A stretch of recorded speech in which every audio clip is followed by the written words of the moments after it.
Ça bouge du côté du Bayern Munich, Joao Cancelo et Sadio Mané devraient quitter le club. On voit tout ça tout de suite dans cette vidéo. Salut à tous les gars, c'est Azial. On se retrouve pour une nouvelle vidéo un petit peu mercato actualité. Dans cette vidéo, on va parler du Bayern Munich. Ça faisait un petit moment. La dernière fois qu'on avait parlé du Bayern, c'était notamment lors de la double confrontation face à City. Et aussi l'histoire Leroy Sané, Sadio Mané, bien évidemment, qui n'est pas passé à travers toutes les oreilles, quoi. C'est une histoire qu'on a longtemps entendu parler, une histoire qui a fait énormément de bruit. Aujourd'hui, on reparle un petit peu du Bayern pour parler un petit peu du cas Sadio Mané et du cas Joao Cancelo qui, apparemment, selon les dernières informations, devrait quitter le club. Donc, comme d'habitude, on va un petit peu débriefer l'actu. Je vais donner mon avis et vous allez aussi me donner le vôtre dans les commentaires. Mais bien évidemment, avant qu'on rentre dans le vif du sujet, comme d'habitude, n'hésitez surtout pas. Petit like, petit commentaire, petit partage.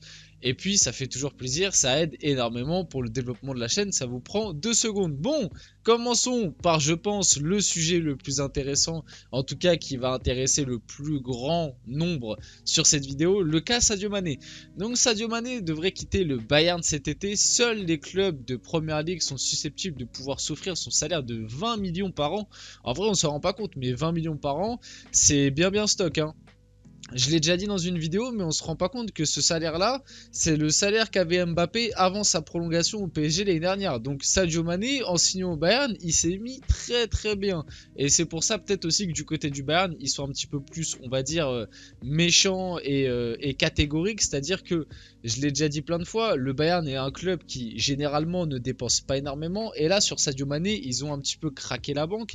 Ils lui ont donné le plus gros salaire de l'histoire du club. Et quand tu vois malheureusement le rendement qu'il y a eu sur le terrain, tu peux comprendre que du côté du Bayern, tu sois un peu déçu.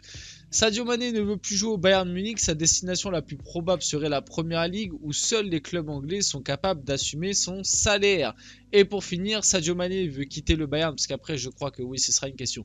Sadio Mané veut quitter le Bayern dès cet été selon Sky Sport, donc quand même média assez renseigné. Thomas Tuchel ne compte pas sur lui et le Sénégalais veut fermer ce chapitre qui n'a pas vraiment fonctionné en Allemagne. Ses stats depuis son arrivée, mine de rien, 37 matchs, 12 buts, 6 passes D, c'est pas non plus horrible. Moi déjà le premier truc qui je pense fait cette union n'a pas fonctionné. Déjà c'est en termes comme j'ai dit de salaire. Le Bayern s'attendait en offrant ce salaire à Sadio Mané, s'attendait à récupérer un Sadio Mané prime qui allait vraiment tout éclater. Et je pense aussi que le profil de Sadio Mané a été très mal ciblé de la part du Bayern dans le sens où c'est vrai que les 6 derniers mois Sadio Mané à Liverpool il a joué en tant que numéro 9 avec Luis Diaz à gauche et Salah à droite. C'est comme ça qu'ils ont joué notamment la finale de Ligue des Champions. Et plus globalement, c'est comme ça que Liverpool a joué les 6 derniers mois, avec un Sadio Mané qui jouait un petit peu comme un faux neuf. Et en fait, le Bayern s'est dit, on va prendre Mané et on va le faire jouer comme à Liverpool, c'est-à-dire en neuf, et il va être un petit peu libre, il va pouvoir décrocher, etc. Donc sous Nagelsmann, au début, ça a fonctionné. On va pas se mentir, sur les 2-3 premiers mois, ça a fonctionné, c'était plutôt intéressant. Le problème, c'est qu'au bout d'un moment, le Bayern, il leur faut un vrai neuf parce que le style de jeu du Bayern suggère d'avoir un neuf dans la surface qui va être là pour récupérer les centres, qui va être là pour pousser la balle au fond des filets, vraiment un renard des surfaces. Le Bayern a toujours eu des neufs très chauds en finition, très renard des surfaces, les Mario Gomez, les Lewandowski, j'en passe. Donc le style déjà, le profil Mané ne convenait pas je trouve avec le style de jeu du Bayern. Et en plus de ça, le truc qui a vraiment assommé je pense cette histoire, c'est l'embrouille avec Leroy Sané, plus la grosse blessure de Sadio Mané, plus Sadio Mané, on s'en rend pas compte mais il a loupé la Coupe du Monde. Une Coupe du Monde avec le Sénégal, ça arrive pas souvent. C'est pas arrivé tous les ans. En plus, Sadio Mané qui avait fait une qualification pour la Coupe du Monde vraiment incroyable, c'est lui, avec bien évidemment les autres Sénégalais, mais c'est lui qui avait été le porte-étendard de cette équipe et qui leur avait permis de se qualifier pour la Coupe du Monde. Donc tout ça mis bout à bout fait que la saison, il y a un goût d'inachevé, il y a un goût d'échec. En plus, le truc qui a un peu plus assommé Sadio Mané, c'est l'arrivée de Thomas Tuchel et on l'a bien compris, depuis que Thomas Tuchel est arrivé au Bayern, Thomas Tuchel ne compte absolument pas sur lui. Donc moi je pense que c'est une bonne chose qu'il parte du Bayern honnêtement. À l'heure actuelle, honnêtement, il est quasiment pas utilisé, ou quand il est utilisé, c'est dans des rôles qui ne sont pas les siens. Il a très rarement joué à gauche, il a souvent joué en pointe, comme je l'ai dit, dans ce profil un petit peu de faux neuf où il pouvait décrocher, etc. Mais tu sens qu'il est pas à l'aise. Maintenant, se pose la question du coup, si Sadio Mané quitte le Bayern, quel club doit absolument se jeter sur lui? Bon, avec le salaire qu'il a, les informations qui sont sorties, c'est que seuls les clubs de première ligue peuvent se le payer. La vérité est tout autre. La vérité est tout autre. Un Sadio Mané, honnêtement, moi, le PSG, pourquoi pas? Honnêtement, pourquoi pas aller chercher un petit Sadio Mané? Après, il y a le Barça, je pense que ça peut être aussi intéressant. Le Barça à gauche, un petit Sadio Mané, surtout que pour l'instant à gauche, ils font plus jouer Gavi, vous savez, avec ce milieu à 4 là. Mais si tu vas chercher un Sadio Mané, tu peux vraiment relancer un pur 4-3-3 avec à droite Ousmane, à gauche Mané et en pointe Lewandowski, ça peut être vraiment pas mal. Ou même, imagine, tu fais revenir Messi et tu fais un truc un peu hybride où en gros tu laisses Messi un peu plus libre et Lewandowski et Mané un peu plus devant et Messi un peu plus en 10, ça peut être un truc vraiment intéressant. Et après en première ligue, le souci c'est que moi je vois pas quel club pourrait prendre Mané à l'heure actuelle. Honnêtement, à part Chelsea, parce que eux, vas-y, Chelsea ils font que de dépenser un petit peu n'importe comment. Sinon, un retour à Liverpool, j'y crois pas. Je vous dis la vérité, j'y crois pas parce que Liverpool maintenant ils ont Luis Diaz, ils ont Gakpo, ils ont Jota, ils ont même Darwin qui, on l'a vu, il peut jouer à gauche aussi. Ça fait déjà énormément de monde. Je vois pas Mané revenir à Liverpool, surtout qu'il est parti, pas en embrouille, mais t'as bien compris que quand il est parti, c'est parce que Liverpool avait préféré garder Salah à lui. Donc peut-être que dans son ego, il a été un petit peu touché. Ouais, honnêtement, je vois pas trop dans quel club Mané pourrait rebondir. N'hésitez pas à vous me le dire dans les commentaires. Je le vois pas à City, je le vois pas à Liverpool, je le vois pas à Tottenham, honnêtement. Peut-être dans un Arsenal, à la limite, mais encore Martinelli, il est quand même bien bouillant. Ouais, honnêtement, j'ai pas trop d'idées. N'hésitez pas à me dire dans les commentaires, donnez votre avis, je les lirai bien évidemment. On passe sur le cas Joao Cancelo, et là, ça va être assez marrant parce que comme c'est écrit, Joao Cancelo devrait quitter le Bayern cet été. Son option d'achat fixée à 70 millions est jugée trop élevée par le club bavarois.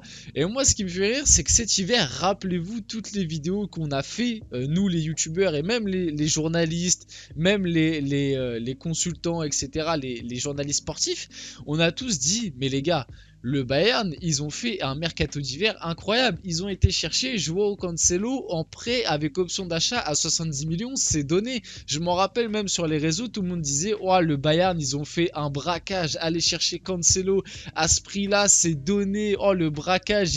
Ils ont une paire de latéraux. Alphonso Davies, Cancelo, la meilleure paire de latéraux pas de l'histoire, mais vous m'avez compris, la meilleure paire de latéraux à l'heure actuelle et tout. Et au final, faut dire la vérité, Joao Cancelo au Bayern, pour l'instant, c'est plutôt un flop. Joao Cancelo ne continuera pas avec le Bayern Munich la saison prochaine. Les Bavarois estiment que le prix demandé par Manchester City est trop élevé. Le Portugais devrait donc faire son retour en Angleterre. Est-ce que après on va passer à une autre info, mais est-ce que Joao Cancelo va se réintégrer dans le moule City?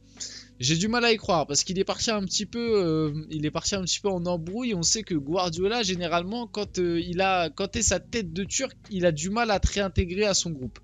Après, quel club pour Joao Cancelo? Là, j'en vois beaucoup plus. Déjà, moi je le répète, mais je suis supporter parisien, mais moi, une petite concurrence Cancelo, Hakimi, ou même, parce qu'on le sait, Nuno Mendes, il est souvent blessé, Cancelo à gauche, Hakimi à droite, moi honnêtement, je prends tous les jours. Après, c'est vrai que 70 millions, à l'heure actuelle au PSG, c'est un petit peu compliqué. Mais plus sérieusement, à Cancelo, je pense les clubs qui vont se positionner dessus direct, comme le Bayern va le lâcher, ça va être le Barça, le Real, qui sont vraiment à la recherche de ce poste-là. En Angleterre, est-ce qu'il y a un club qui peut potentiellement aller le chercher? Peut-être à Arsenal en vrai. Hein. Bon, surtout que on a bien compris qu'entre City et Arsenal, les transferts, ça se fait plutôt de manière raisonnable. On l'a vu l'année dernière avec Zinchenko, avec Gabriel Jesus. Pourquoi pas hein, Cancelo Arsenal? Surtout qu'à l'heure actuelle, en latéral droit, c'est Ben White qui a fait une très bonne saison, mais c'est pas un latéral droit de métier. Pourquoi pas avoir un tandem Cancelo-Zinchenko? Tu peux replacer Ben White dans l'axe avec Saliba ou avec Gabriel. Pourquoi pas? Ça peut être quelque chose de pas mal. Mais je dirais quand même que à l'heure actuelle, la destination la plus probable pour Joao Cancelo, ça reste le Barça. Je le vois bien avec le Barça. Il a bien le style de jeu barcelonais. Donc je pense que le Barça va tout faire pour essayer de le récupérer, que ce soit avec un prêt ou avec option d'achat un petit peu comme a fait le Bayern, ou un transfert sec avec un petit peu moins d'indemnité, peut-être un 50 millions, un 60 millions. Mais le truc qui me fait bien dans cette histoire, c'est de se dire que quand ça s'est fait cet hiver, on a tous dit waouh, le Bayern a fait un braquage, c'est incroyable. Et au final, faut se l'avouer que c'est vrai que Cancelo au Bayern, c'est plutôt un échec et que le Bayern va le laisser repartir et ne va pas payer la clause. Donc, on verra bien ce qui va se passer, mais en tout cas, ça annonce encore du lourd lors de ces mercato estivales. Et honnêtement, une petite concurrence au PSG, Cancelo Hakimi, oh là là, ce serait tellement insolent, j'aimerais tellement. Honnêtement, j'aimerais, mais bon. Je n'y crois pas. Et pour finir, petite info transfert aussi du côté du Bayern. Edson Alvarez suscite l'intérêt du Bayern Munich et du Borussia Dortmund pour un possible transfert cet été. Le Mexicain pourrait être vendu 40 millions. On sait que ce joueur est un joueur assez polyvalent. Il peut jouer 6, il peut jouer défenseur central. Pourquoi pas? Honnêtement, pourquoi pas? Après, je le vois plus dans un rôle de rotation ou alors peut-être installé en 6 à côté de Kimmich parce que je crois que Goretzka cette saison ça a été un peu plus compliqué. J'ai pas regardé tous les matchs du Bayern, j'en ai regardé certains et je crois que même au niveau des blessures et tout, Goretzka ça commence à être un petit peu chaud. Donc pourquoi pas? Honnêtement, le profil est plutôt intéressant, en plus polyvalent. Et je le vois bien avec le maillot du Bayern, je pense qu'il peut bien rentrer dans le moule. Donc pourquoi pas pour le Bayern Munich. Et si Dortmund arrive à leur piquer, ce serait plutôt intéressant.